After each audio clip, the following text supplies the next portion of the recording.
Hi there, I'm Minette Satterfield. This is my studio. I'm really glad you're here with me.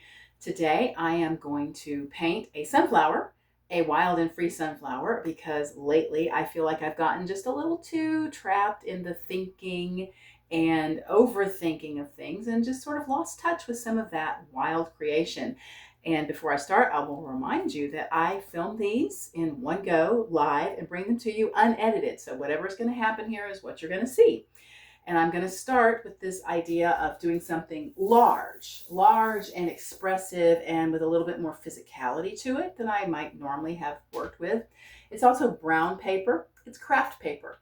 There is a lot of this in a roll in my basement, and it's a very forgiving material because if it doesn't turn out, doesn't look great, doesn't matter.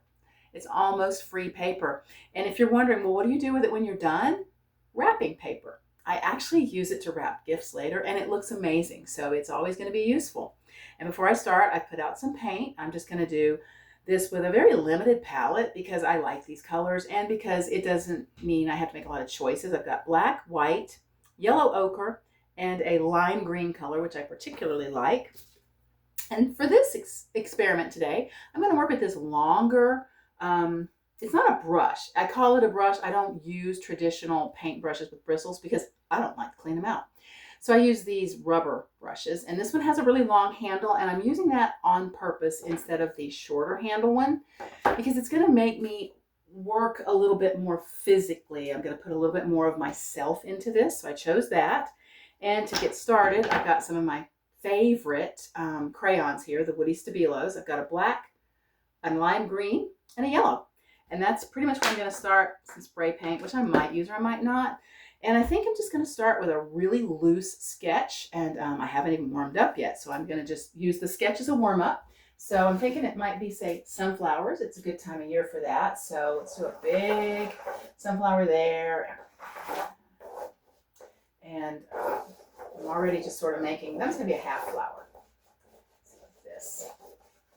And this one will have all of its rays around it. I'll come back to that. And then maybe we'll have one here that's drooping over a little bit. Another half flower drooping down a little bit. I'll fix that in a minute. To warm up. So I'll put some yellow marks in here just so I'll know what I'm doing. And this is not about being able to draw perfectly or even well. This is simply about marking and doing and putting energy and a little bit of life into this. Some life into this thing that we're working on. I love this green color. Love this green color. Now, let's start putting some paint on this and just see what happens. So I'm going to start with this black. Now, I'm going to be careful with this black because I want to point out this is Mars black. It is a very, very strong pigment. So while it's going to give me some great contrast, it could also pretty easily overwhelm the whole thing. So I'm not going to start with it. I'm going to go ahead and start with the yellow because I have it. And you see, I'm already starting to want to get in there and touch it up. So no. The whole idea was to back up and give it some life. So I'm going to back away from this. There, so that's much better. And just smack this paint on there. I am not being careful about this, and I'm trying not to be precious either. And that's sometimes kind of hard when you get into the mindset that everything has to be just so and just perfect. Well, it doesn't. It really doesn't. And I can come back and fix it later if I want, but it makes the best wrapping paper. And honestly, the more exuberant it is, the better the wrapping paper will be. Here, we'll put some more yellow up there. Now, you'll notice something you may not, this black crayon, because these crayons that I started with are, see, I'm already starting to choke up on this brush, and that makes the difference is when you're using a brush and you're up here, very close to it like this, you're doing it with your wrist. Wrist to wrist to wrist. See, wristy. If you'll back up from it and get a hold of it more like a stick, something you're working with, you get a lot more shoulder movement in there, a lot more just sort of body motion, which is going to transmit into the painting. It will. And it will give it so much more life and verve and energy. Okay, I think we put enough yellow on this for now. I didn't bring anything to wipe this off with. It'll be fine. So let's put some of this black in there. I just really want to be careful with that. So I'm going to mix it with the yellow right there on the palette. See, I'm already making a kind of a dark spot in my paint. No problem. See, that's nice. That's really nice. Let's do it over here. And you see, I like the paints to mix on the paper. I just love the way that looks. Okay. A little bit more dark in that. And this one, there we go. Okay. All right. Down here, like that. Now, let's put some highlight, some white in there, just to let it smear in there a little bit. Put that up here. Back up on that thing again.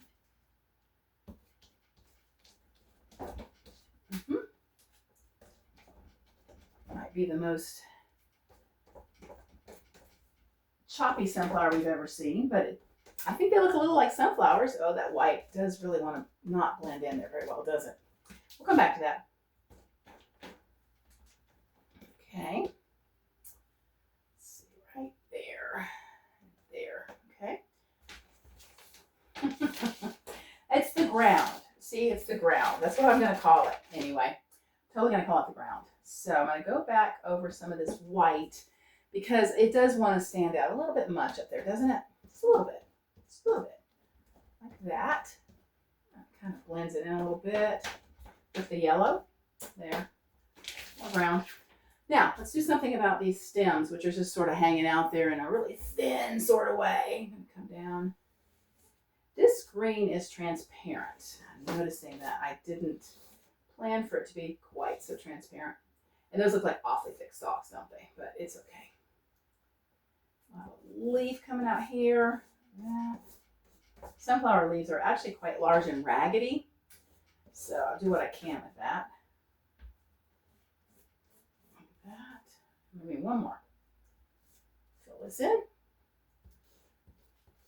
There we go. And I'm going to make this into a bud like that. Okay. More brown.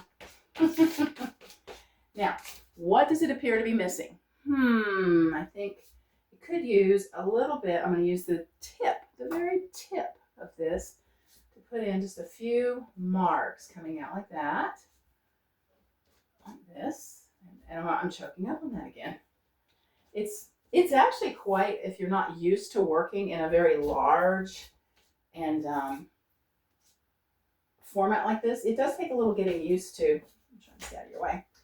A little getting used to this idea of staying away from it and using your whole self instead of getting in there and touch everything. Oh yeah, that's looking much better.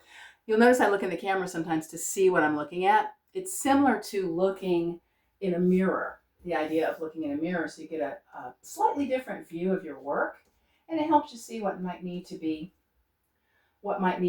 adjusted. And I can see that a little better in the on-screen version than I can standing right here at it. Okay, I'm starting to make a mess. I want to point that out. You see, I'm just starting to sort of just poke without any real plan.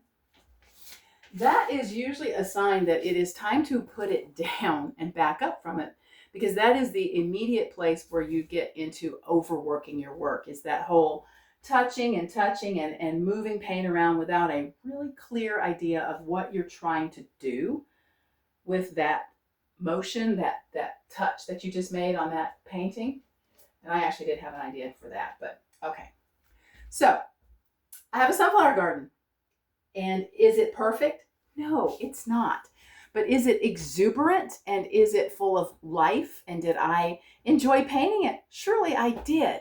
So I appreciate your being here with me. I hope you've enjoyed this. I want to remind you that the newsletter is the best place to keep up with me because I'm not on any social medias. And I am so grateful you've been with me. I'll talk to you soon.